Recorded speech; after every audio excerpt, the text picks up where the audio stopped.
Hi everyone and welcome back to the channel. I'm Charity, and if it is your first time seeing my face, thank you so much for clicking. I do faith related videos, I do educational and literally everything that revolves around my life. So in today's video I want to talk about 8 questions that you should be able to answer me if you have registered for a course.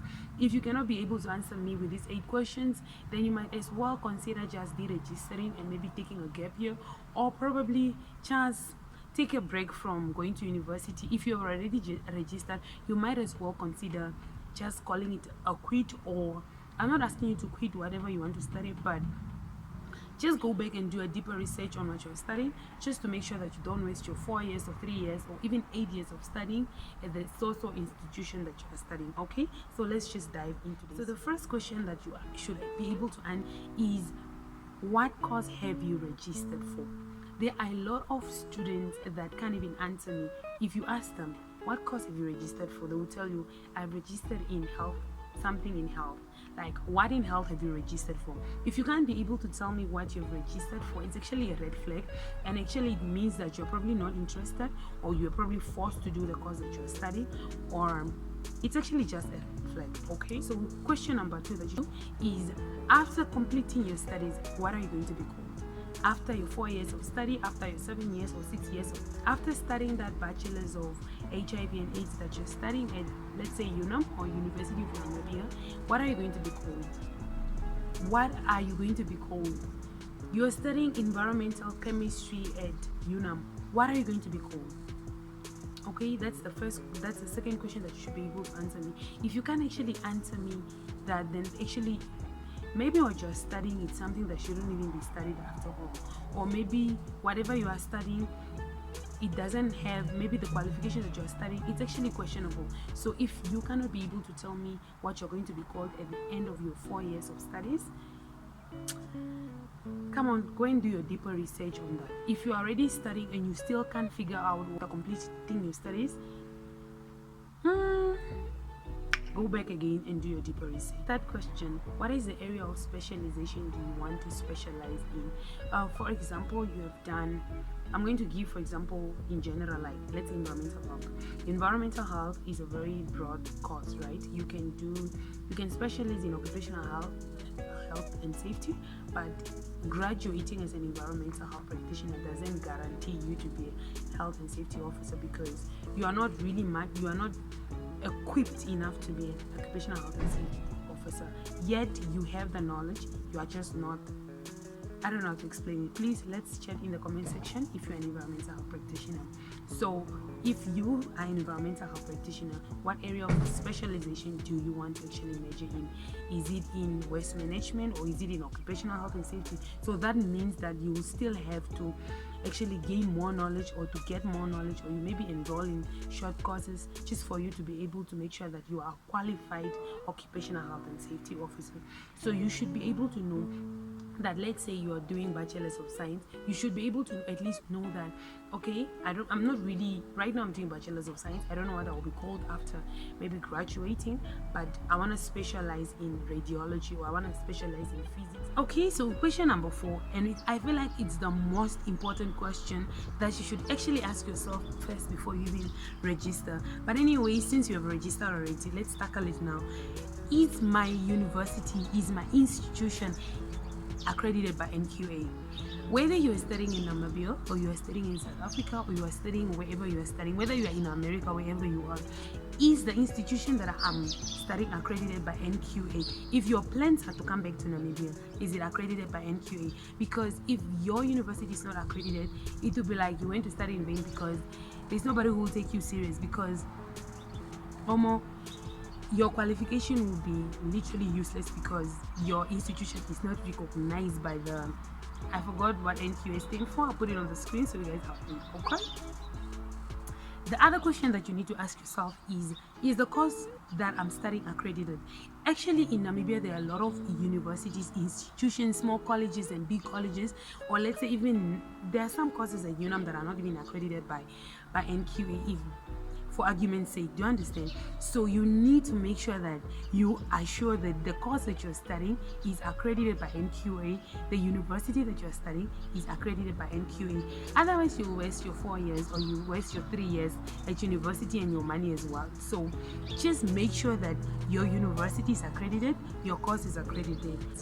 Just check whether it's accredited or not, just to avoid you spending 4 years in an institution, spending your money, your energy, and then at the end of the day you come back to Namibia, you can't even be able to use your certificate. I actually witnessed a person that they went to Zimbabwe to study a certain course. I can't really remember the course, but and then when she came back with her certificate, she couldn't be certified at the police station because I don't know, I think there's a certain, I'm not so sure whether it's a stamp that needs to be on the certificate for them to be able to certify the certificate. So guys, stop trying to get shortcuts in life. Make sure that the institution that you want to study is accredited. How do you make sure that it's you? By going to either NQA or you check on their website. You can even call their number. Just find out, check whether it's accredited or not.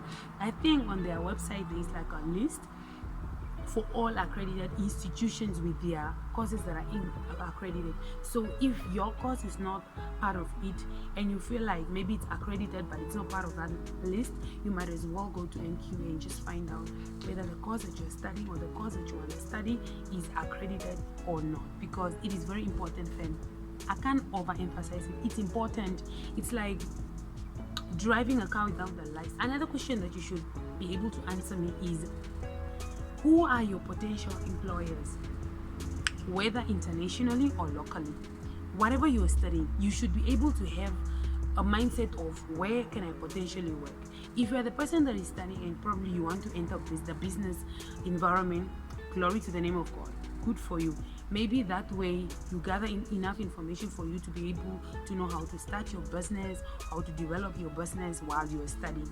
That's okay. Let's address people that are studying with the mindset of going to work for a certain company. So if you are that type of person that is studying to say, I'm going to work for this also company, although I want to do maybe business or whatever, who are you going to work for? As a person studying bachelors of HIV and AIDS, where are you going to work? Are you going to work in the hospital? If you are going to work in the hospital, under what section are you going to? You should be able to know, at least after completing my study, who is my potential employer. Actually, I've realized that most of our institutions don't do market research. Even NASFAP itself, which is like the funding body, they don't really care whether they fund you to go work and return their money at the end of the day. What they do is literally just fund you, whether you get a job or not. And then at the end of your 4 years, they'll be crying, pay back our money. But they funded you without even the vision of you probably work where. Anyways, that's a story for another day. But what I'm trying to say is, make sure you do your market research. See, if you want to see, let's say you want to do bachelors of engineering in plastic science, it's just okay, that's just for argument's sake. If you say you want to do bachelors of engineering in plastic science, make your market research. Where can I work? Do your market research. You do it in a very consensual way that, you know, whatever course that you're studying, at least there is a career name for it somewhere. There is a career potential employer out somewhere. They don't understand. So you should be able to know that after completing bachelors of science, or after, why do I have bachelors of science in my mouth? After completing bachelors of public health, I'm going to work in Katutura Hospital, or I'm going to work, I can probably work where I can work in the mine, I can work in a cruise, I can work where.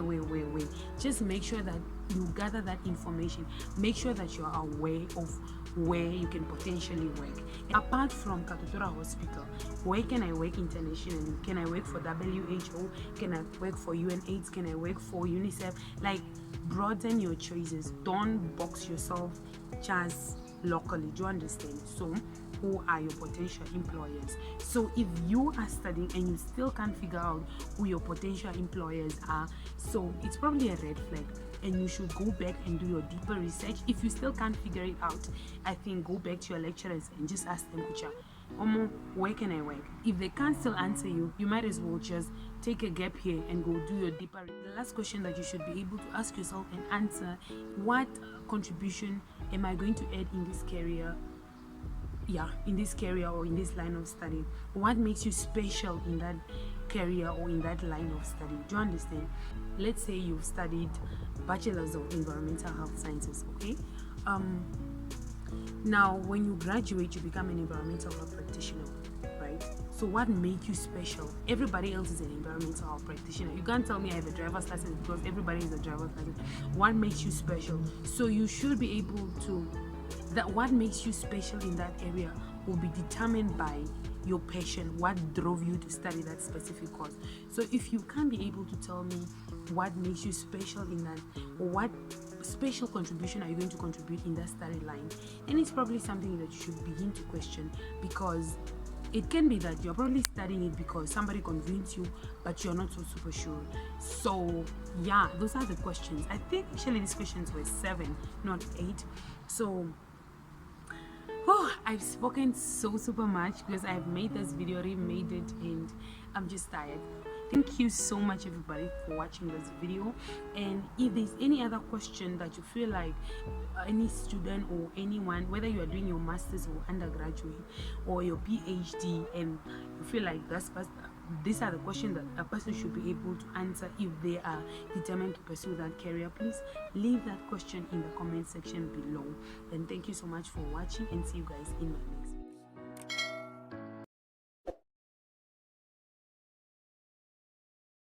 I don't know if I should smile or not. My phone fell and my screen died. Like, I need a camera. Like, guys, I had a camera and somebody decided to lose it for no reason. Next time when I get my camera, I'm not gonna give it to any boots. Do you understand? So now my mood literally just dropped. I was doing this video, I recorded everything. I feel like it doesn't look so super nice. I wanted to re-record, and then my phone decides to fall. Like, why did you fall? And my whole screen behind is literally dead. I am so not frustrated. Anyways, let's start with this video. I am actually grateful, but I'm so tired because I'm actually not just tired. I'm just not happy. My phone failed. Guys, I need a camera and a laptop mic because I'm shouting. Okay. Anyways, thank you so much for watching, and see you guys in my next video. So anyways, I'm thinking I'll actually be uploading videos on Monday and Fridays. So